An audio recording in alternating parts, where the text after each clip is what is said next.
Good morning guys! So yun na nga guys, nag-prepare na ako ng breakfast namin. Longganisa, tapos silog, and then yung fried fish. Paksiw yan mga kapalang gagawin ko siyang fried fish. And then meron akong vegetable mix kasi magpa-fried rice ako. Chow fan mga kapalalang. And then before ako magluluto, syempre mag-breakfast muna ako kasi para may energy. So ngayon na nga, nagmuni-muni muna ako kasi hindi pwedeng magluto ako diretsahan ng walang kape at walang tinapay kasi nahihilo ako. So ayun na nga mga kapalalang, paalis na kami niyan. Actually, tapos na kami mag-breakfast dyan. And hindi lang breakfast mga kapalalang, tapos na rin kami mag-lunch. Kasi nga, ang usapan namin ng partner ko is alas 10 dapat aalis na kami para magpa-check up, and then hindi siya nagising. Alam mo kasi yung partner ko, pag ginising mo or sinabihan mo siya before matulog na, o 10 na alis tayo bukas, 10 yan siya gigising saktong 10, din kikilos pa. Ang bagal-bagal pang kumilos, daig pa yung babae. So, ayang nangyari, after lunch na kaming nakalabas ng bahay. So, nakapag-lunch na kami lahat niyan bago nakalabas dyan.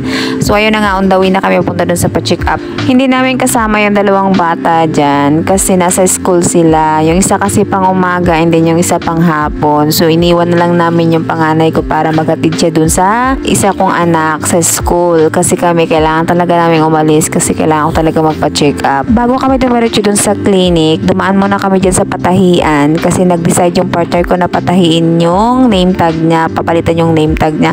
Kasi kumupas na siya. Pag ako kasi naglaba, nilalagyan ko ng Sunrox. Kaya yan, kumupas na siya. Buti na lang napalitan agad. Madali lang na mapalitan at saka mura lang, 50 pesos. Ayan yung name tag niya, diba? Kupas na kumpara dun sa bago, diba? So, ayun na nga guys, pagkatapos namin magpatahi, dumiretso agad kami sa parlor para magpagupit kasi mahaba na talaga yung buhok niya at kailangan talagang malinis yung buhok niya sa trabaho niya. Actually guys, nanggaling na kami sa clinic niyan, kaso close yung clinic, kaya ginawa namin, ayan, nagpagupit na lang kami sa parlor, naghanap-hanap kami dyan malapit sa clinic na dapat pag-check upan ko. Tapos wala na kaming ibang magawa, nandyan na rin naman kami sa labas, kaya mas pinabuti na namin gawin na lang yung dapat namin gawin para pag-uwi namin sa bahay, wala na kaming dapat isipin.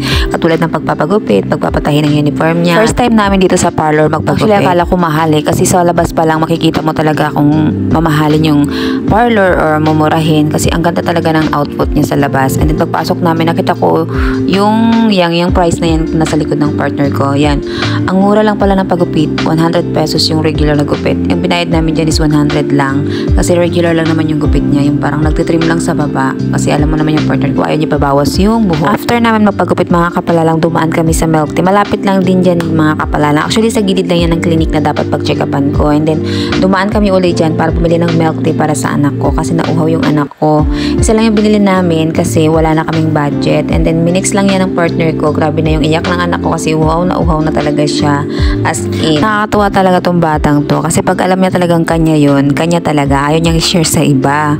Ewan ko, noon pa yan, batang-bata pa siya, nakakita ko na yan sa kanya.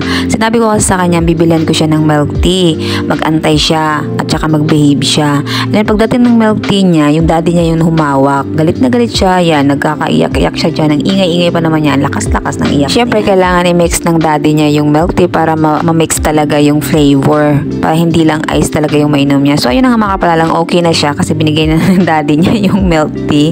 Hindi man lang nakainom yung daddy niya kasi nga galit na galit. So, ayun na nga mga kapalalang, after naming lumabas na hindi namin na gawa yung gusto namin sa labas nung magpa-check up dapat. So, nag-decide kami ng partner ko na kami na lang ang susundo sa anak namin. So, ayun na nga, nandyan na kami lahat. Sinundo namin yung anak namin. Actually, first time niya yan magsundo dyan sa anak niya. So, mas maganda na rin yung sinama ko siya para just in case emergency, alam niya kung saan yung school ng anak niya. Tinuro ko na rin sa kanya kung saan yung school ng panganay ko. Sabi ko, ayan, yun yung first door na yan, yun yung school ng anak ko, para alam niya. So, hanggang dito na lang ang aking video, guys. Thank you for watching this video at sana nagustuhan yan. Please don't forget to like and subscribe. Bye-bye!